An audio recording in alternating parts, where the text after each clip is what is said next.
Well, Splitstone Quarry ended up being quite the battle, didn't it? Back and forth between these two teams, but it was District 69 that come out on top. Appreciate you sticking with us through that break. Still Finch here, and I'm still joined by Kresnik on the desk here with me as well. And Kresnik, correct me if I'm wrong, but it seemed like Fish Echo was doing a lot of work there in that game. Yeah, he wanted to remind us all, since it's been a little while since we've seen Paladins, that he is a master on EV, and that was a master class, honestly, across the board. The fact that he had almost 40k more damage than a Victor.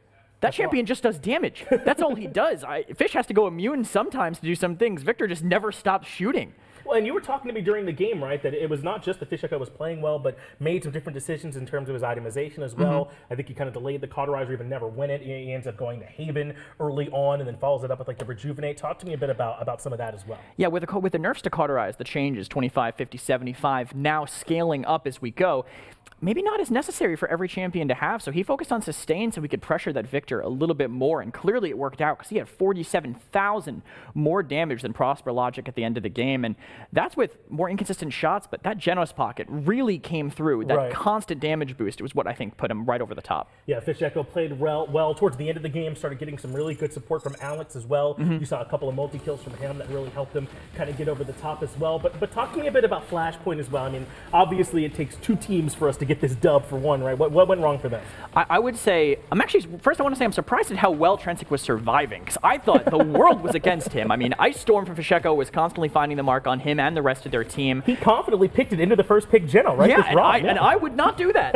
I would be sad on stream if that happened in a ranked game, but he managed to do pretty well surviving. But I gotta say, Storm Avatar, I don't know about the aggression that he was trying to do. Grover does more damage at range, and you can heal your team through walls. Sometimes that he was peeking, he did not need to be peeking, and he only did one less time than his flanker. That's absurd for a support character. It was against double flank, but is that on Storm? Partially, but I think his team just needs to protect him a little bit more. I would say so too, man. It looked like he was under a little bit too much pressure. We did see, though, I would think some bright spots for Flashpoint. I mean, because think back to how the game actually progressed. That very first point cap that happened for District 69, not close at all. They were pretty dominant on the push, eventually got stalled. But it felt like after a little bit of time, Flashpoint really got into the groove of it, especially from when I was looking at Prosper Logic on that Victor seemed pretty comfortable. Yeah, the Victor was really strong. And I gotta say, props to his tanks too. I mean, I mentioned Trensic before, but also them having a point tank, being able to sit there and soak up pressure means they have to kind of turn around, focus on him, and it does open things up for Prosper a little bit more, but Prosper putting up the numbers that he did against all that pressure. Fish Echo on Eevee, Alex on Maeve, that's not something you want to be playing a backline like Victor into. No, not at all. It was Dive City, it felt like, right? And it was going to be very difficult for him to have some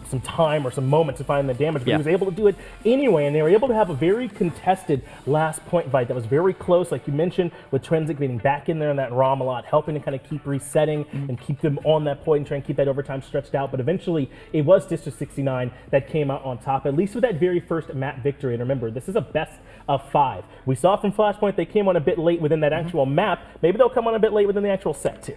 It's possible. We'll have to see how they do going forward. But yeah, definitely surprised to see how they how well they did against District 69 as well. Like they performed, this is a great team. Yeah, they performed well at LAN, but it's been a hot minute since these teams have played. Maybe Flashpoint's been keeping themselves warm moving forward. Bright Marsh looks like will be the second map in this set. I'm assuming Flashpoint's choice since they are the first pick in this scenario. And an early ban on BK doesn't surprise me too much, I would say. Both damage boosting supports taken out as well. So they want to be able to play a sustained game. They don't want to be caught too far off guard. But you know what's going to catch you off guard? Guillotine. From Xin, that flanker, the ability to instantly delete anybody on the enemy team. They have that locked in, ready to go. As you mentioned, the Genos and the Fury are both kicking off the board. That's not a surprise at all that we're seeing yet another ban on this Torvald. But that does mean that this time for District 69, they will be able to get this con. Remember, that was taken away at the beginning of game number 1 by them, I believe. So they'll prioritize it this time and add the ROM right next to it for District 69. Maybe want to show Trensic how it looks on their side, I suppose. Actually, great pick from them, because not only have they taken both hit scan off tanks,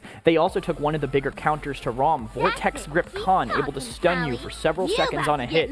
Just take that off the field. Now ROM can kind of run free, and plus picking a Barrack into it, ROM's ultimate deletes Dome Shield. Barrack's ult literally goes away, so that's a huge sustain tool. Just not able to be used by Flashpoint. It's really big. Just in terms of ultra, that's a lot of value. Not to mention if he gets anyone else in it too, right? So good position for District 69 to be in. They will add this Eevee back in. I'm a bit surprised, Archer, that this is being allowed here for him. I mean, such a strong game for Fishek on this last time on that first map. He'll have a repeat performance very likely. Sure, I think there's just too many things you want to ban. Sure, honestly. You do, right? Yeah, there's just so many things. Like, well, you can't deny Fisheko everything. And surprised also to see Ruckus getting picked into Cassie. Cassie, a pretty well-known counter for it. Big game, really making it hard for Ruckus to do whatever he wants. But I really like the comp that D69 kind of came out with here. That Ying going to add a lot of sustain to that Khan and Rom, who have self-sustain on their own. Another double off-tank game from D69 too. So aggression is clearly the name of the game for them here. Yeah, it does seem like that's been a big difference between these two, right? Flashpoint last time went with that point tank, and I do think that is part of what dragged that first map out for them a bit longer. We'll see if it works for them in game number 2. Let's get it back down to Delson and Gore. And I love the way Kresnik words that. D69 aggression is the name of the game. And Gore, when you look at that lineup, that kind of screams aggression. If we want to have more roster talk, you're assuming that that lineup is going to be aggressive. They want to fight. And they've got a good comp for it here on Bright Marsh. And that's the biggest thing. I'm looking not necessarily even at round 1, but at rounds 2, 3, et cetera, et cetera. It's going to be bad news bears for Flashpoint. Bonker can go off to the one side of the map that has a lethal area for his ult, throw you off into the waters, send Crunchy to apartments, and then you cover everything, and then you just kind of wrap back into the actual point fight instead of having to worry about anything on the side. Crunchy is going to be very solid on the side. Fisheko, this is a great map for Eevee. I mean, Alex is playing Cassie. She's just a standard. Like, everything about this team works out well for these players. I don't have to admit it's a bit of an aside, but going in, pull up the scoreboard, and we saw Bonker, Alex, and Trensic all rocking their World Championship tags. Just that subtle flex. Just a subtle flex, and I love it. And they're going to look to start off another World Championship campaign here under a new banner.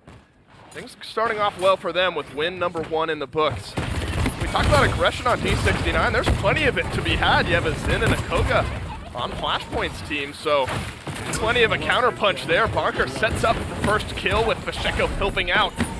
Alex grabs second blood in this one on the Storm Avatar. That Grover had a rough game on Splitstone Corey and off to a rough start here as well as Flashpoint. For a second there, it seemed like someone needed to tell Gara that he was, in fact, still a support. I know he wants to get aggressive, and again, that matches the theme of the team, but you still got to heal up some. He was definitely going in for heals, got himself one throughout all of it. Right now, Crunchy, I mean, he's just running them down. That is such a good zone coming out from this ROM. There's almost no answer for it other than to try and melt him as fast as possible. Yeah, not quite as much lockdown for that ROM this time around. That's 84% on the point and climbing for District 69. Half health on Good Lad on the barrack. He's going to bowling ball his way out of that one. First ultimate's maybe starting to come online here as well. Unused just yet. Alex and Skeppy going blow for blow, but suddenly D69 coming out a little bit ahead. Double kill for the Cassie.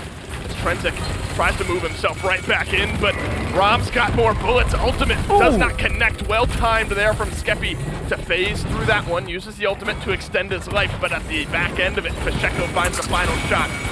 Now that's an Ice Storm to lock down the barrack, and you're not going anywhere, buddy. Overtime looking like it's gonna expire, and with Good Lad going down and a stunned up Prosper Logic, that's D69 off to a great start. Look, I don't care what the number says.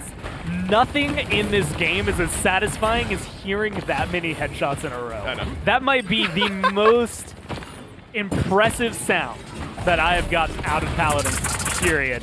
And admittedly, Barrack is a walking head. Very good for Crunchy here, actually taking down thanks to that Zen. But he's just so aggressive. It's so hard to deal with. And like you had mentioned earlier, there's not enough lockdown. You can cripple him, and that's the only thing I'm seeing. It's all on your Grover to maybe stop that dash in or dash out. That's a lot of pressure for your support to focus on something outside of keeping you all alive under that much pressure already. When you see all it took was just a subtle use of the ultimate to finally lock down that ROM, so it's got to be somebody. This is a good start to this defense from Flashpoint. Bright Marsh, though, moves a little bit faster than Splitstone Quarry, so District 69 not too worried about this one. We've seen, I think, an entire push in the overtime. Finally. That's a good overpower from Akan to toss off Prosper Logic and take Crunchy looking for a little bit more on the Storm Avatar. It's just getting plugged away. Good Lad, but that's the Rocket Boots right back to payload this time around, and finally the Barrack goes down. D69, they get this cart moving. A couple good shots from Alex as well. more with a minute left. They're starting to make their way to that point. I mean, they're coming around the 50% mark. It's been a really well-held stall from Flashpoint, kind of surprisingly. Like, it's felt like they've been losing every single fight out of this one, but the payload hasn't moved as far as it could. True. But like you had mentioned, Bright Marsh, a lot smaller, a lot more scrunched up, a lot easier to close that gap than it would be otherwise. Well, we're going to have to do something about it. This is good control on the side. A really good kill from Prosper once again to deal with that ROM. And it's those moves. Those are the things that are really stalling this out. It's just getting a kill on one of these off-tanks, stopping the pushing power. Yeah, they've had to save that spike twice to finally deal with the ROM. You almost wonder if that's where that ultimate is going to go. You know, you sometimes see a Cassie countering out of Midnight. You wonder maybe in this meta where ROM is so powerful, you pick a Zen, that's just where those ultimates go time and time again. It's the way it's been through the first few minutes of this game. 4 and some change. 15 seconds left on this one. And these next few kills, very important one way or the other. Flashpoint is able to find just a couple of picks.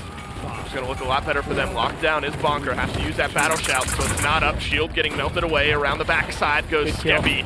That's an important first kill from here, or from them rather, this time. And Crunchy falls. Only squishy members of D69 are left. And the theme of game one continues. Gormizer, a first punch from D69, but Flashpoint answer back with a defense. And what you're feeling there, and very similar to what you felt last map, is the lack of a kind of normal point. Sure. Right? Not having someone who's used to Double off tank, and right? capable of just getting pelted with damage for minutes at a time, like your Barrack, like your Inaras. You have, you know, some very high health targets on District 69, but it's not the standard stand there and just get shot for a while kind. But the biggest thing I pulled out of that round is that Crunchy, every time he rolls back into a fight, I swear I just hear Eminem playing in the background going, guess who's back? Back again. Like, he just, every single time he engages, it's like Flashpoint don't know what to do. It's like we had to use Prosper's ult to kill you the last time, and now you're just going to stand here and melt us with 500 rounds. Like, he's just good position, has his ult available this time. It's going to be big. Well, he's tough to kill. Flashpoint are going to throw some at the wall. This time around, Whirlwind is going to help them as well as the Tome Shield, but doesn't really buy them that much on the point. Skeppy's going to slide his way through. Cassie, a few shots is all you need. That's an important 1v1 that Skeppy comes out on top of. Great healing.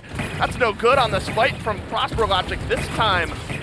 That's Gara keeping him alive. D69 for a little bit more control on this point. 21% and climbing, and they're just going to stick that Ying back on the point, garner some percentage. I don't think he knows that Bonker's around the backside of this one. Alex finds the final shot onto Prosper Logic with Crunchy grabbing the third. D69 right back in control of this point. If you're counting along at home, they need that win to come through. They used 4 ults immediately if you're D69, and it kind of took them a little while to get anything rolling out of it, but they did finally get some setup for them. And now they are locking them down outside the base. This is a very standard zone when it comes down to it. Maybe not as standard as what you would expect. Sometimes you're not immediately on their doorstep, but you're keeping them locked back. That's exactly what Crunchy wants. He doesn't care if he dies there or not. He gets everything he wanted and more, which is that objective, and the payload off to a pretty good start. Well, this could be dangerous. All you have readily available is that Hexafire, whereas D69, obviously they have that overpower, and they have the Ice Storm as well. So this is a payload push that you could start to see moving very quickly. Overpower used right now. It's going to buy them the one-man advantage. Do you maybe expect to see an Ice Storm keep this aggression going soon after this pause? Yeah, I think that's, along with the way they got the zone, there was so much space already for that payload that go ahead and start dropping ults. I mean, you have 2 minutes, worst case scenario, right? So your best case scenario is, you convert it, you're up 3-1, you have a 2-point lead. The only thing Flashpoint can do to try and keep up is match them. Hit these ults, try to lock them down, much like that if you're Prosper. Get some kills out of it, and slow D69 down. Yeah, I guess that's a tough question because it's totally dependent on which way just the standard kills go. And when you got Crunchy on the ROM grabbing 3, you might not even need to use the ultimate. So Pacheco holds onto the Ice Storm. Payload knocking on the doorstep already at Flashpoint, a minute and a half left. This is getting into that territory where you have to decide, do we drop down because, well, maybe unless you're Trensic on this ruckus, not a great way back up. Alex, important shots there, grabs the kill onto Trensic with Bonker going toe-to-toe with Prosper Logic. He's able to get his way out of the window. Just a little bit more, but Crunchy gets the kill onto Skeppy as well. Way to stay alive there by Bonker. So close to going in as his payload. Prosper Logic falls down. Now, if you're Flashpoint, you just got to drop down from the high ground. Hexafire from Trensic melts away a few health bars, and that's Just a bit of space bought by Flashpoint. Rom rumbling his way through. He's going to knock some away. Trenzik uses one of his dashes to get back in range. Contested payload, but it's by Prosper. That's a squishy Zen, and that's not exactly who you want down there. Once he falls, this one could be all over, and it is. D69 brute force that payload through, and they move their points to 3. Crunchy spent the last 30 seconds of that round playing tower defense. He was not playing Paladins. He was just standing in one spot, holding down left click and watching what happened. You put the, you see Barracks put their turrets on the payload and let it move forward. Let's just stick our ROM on the payload and let it move forward from there. And I'd love to be able to look at his loadout and just kind of see what kind of cards he's running. Because again, there's a lot that you can go forward with it. Narid is the Hellish Lodestones 5 specifically. Just every single time you see him go for Ignition, which has a pretty low cooldown, will be able to come through and give him some DR and just keep him alive a little bit longer. And having that throughout there along with Void Lord, he's just going to make sure he's more sustainable throughout the fight. Yeah. With an ult, with how much damage he has already, he is your #1 target. If I'm Prosper, I go for him. Well, there were some bright spots from the ROM on Splitstone 40, but he had kind of direct counters in that one, notably the Genos. This time around, Crunchy, he's just kind of operating under his own volition here. First couple of kills, 2 for Pacheco in this round. Flashpoint moved themselves onto the point first, but everything else is going for the red team here. Crunchy most recently grabbing 1. Already back up to almost 30% on that ultimate. This ROM, he does so much, provides so much, and now he's going to grab them a zone as well. I mean, you use everything. You get an overpower as well just now to be able to set things up. Good Lad's out of there. I don't even care if you get a return kill. You're up 72%. This is a great zone, a great start for D69. They might close this one out. Well, the numbers advantage at the moment is for Flashpoint before Fishy finds the double, and that might have just won them this game. You're going to have to throw bodies on the pile here, and not enough to stack up D69. That's the convincing performance we expected out of this roster. That was Brightmarsh to a T. I think if you are looking at, hey, how do I play Brightmarsh right now, like in this season, that might be it. There you go. You might want to balance it off. I don't think every team is going to be able to take double off tank and push everything that they want. Yeah. But it was very solidly played. They're obviously drafting. They're very comfortable with the way that they're drafting. They know what they're doing right now, and granted, with the names on that side, you expect nothing less. Yeah, I think you have to kind of take the roster with a grain of salt. Yeah. Some of the best in the world They're at really what they good. do. They're very good at this game. They've got 2 wins through 2 maps, looking for the set right after this.